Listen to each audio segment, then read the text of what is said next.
Avant de porter la vie, j'ai porté la mort plusieurs fois. Clairement, je suis en dépression depuis je sais même plus combien d'années. Je sais que toutes ces fausses couches, elles m'ont brisé tout un petit peu plus à chaque fois. Tout me rappelle à cet enfant que j'aurais dû avoir.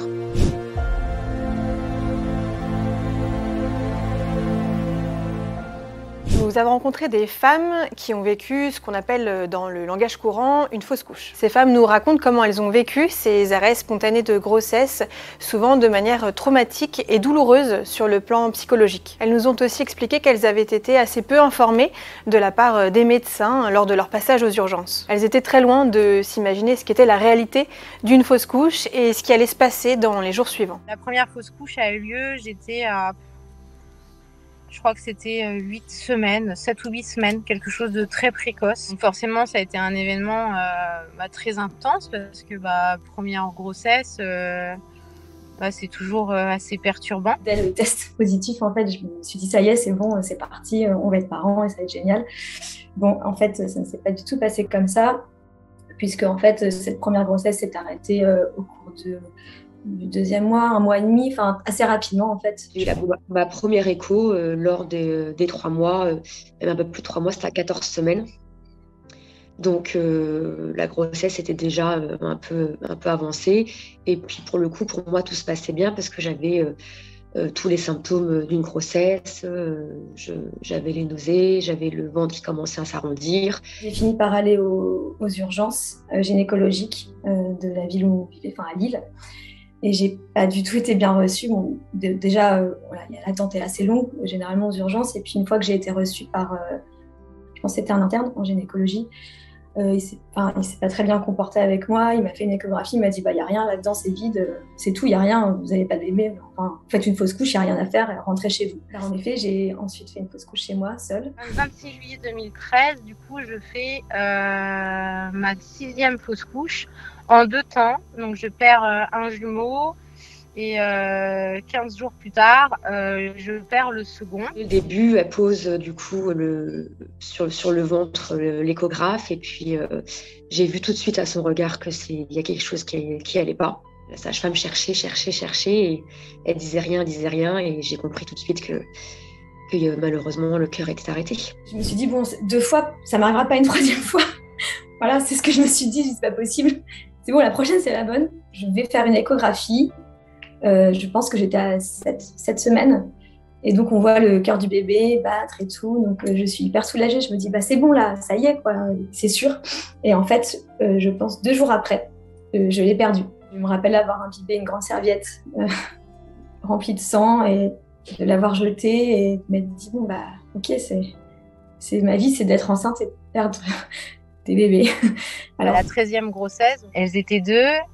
C'est possible que je me mette à pleurer. La première est partie à 13 semaines. Et restant de ma grossesse chaotique, avec un syndrome post-traumatique très sévère, avec des idées vraiment très insistantes, comme quoi j'étais responsable de la mort de tous mes bébés, que j'étais un incubateur à mort, en passant par plein de trucs. J'étais en pleurs, j'écoutais ce qu'elle me disait sans trop écouter de toute façon parce que j'étais déjà, mon esprit était ailleurs et je faisais que de pleurer. Et puis j'ai eu la 6e dernièrement, là, cette année. Donc j'étais pas en France cette fois pour la première fois. Et ça a été vraiment différent de ce que j'ai vécu en France d'ailleurs. Je me suis réveillée avec des violentes contractions. Et en fait, ça m'a renvoyé comme un élastique du passé. Je me suis revue 13 ans en arrière, en fait, lors de ma première fausse couche. Et j'ai un peu reconnecté ce que j'avais vécu la première fois, que j'avais mis vraiment loin, très loin au fond de moi. J'ai eu un flash où je me suis revue. Donc j'étais dans la baignoire à ce moment-là et j'ai attrapé ce qui était sorti et je l'ai mis dans les toilettes. Et j'avais tiré la chasse d'eau. Et voilà. Puis en janvier 2021, test de grossesse positif et tout se passe bien. J'avais prévu comme cadeau de mariage de lui annoncer le sexe de notre enfant. Et puis dans la nuit, la veille, j'ai été prise d'une énorme douleur. La sage-femme qui m'a prise pour cette échographie-là m'a annoncé que le cœur de bébé venait de s'arrêter.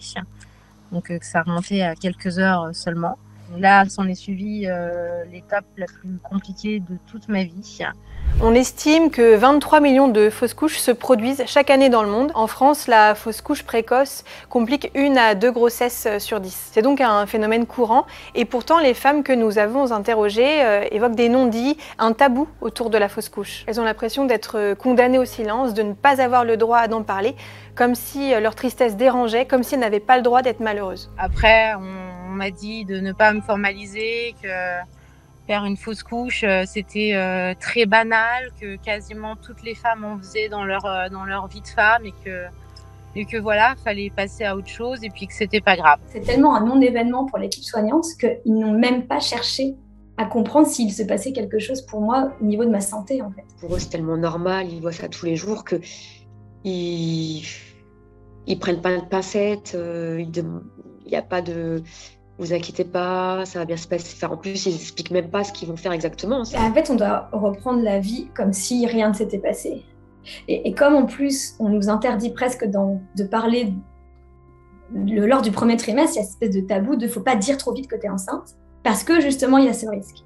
Ma propre mère, qui pourtant à la base est plutôt une belle personne, hein, mais quand j'ai dû accoucher de ma fille décédée et que je lui ai annoncé du coup que je souhaitais inhumer ma fille, tout simplement, lui faire une cérémonie et récupérer son corps, elle m'a dit mais c'est n'importe quoi, pourquoi ça part pas en déchet d'hôpital? Il y a aussi parfois des façons de nous répondre qui sont pas appropriées.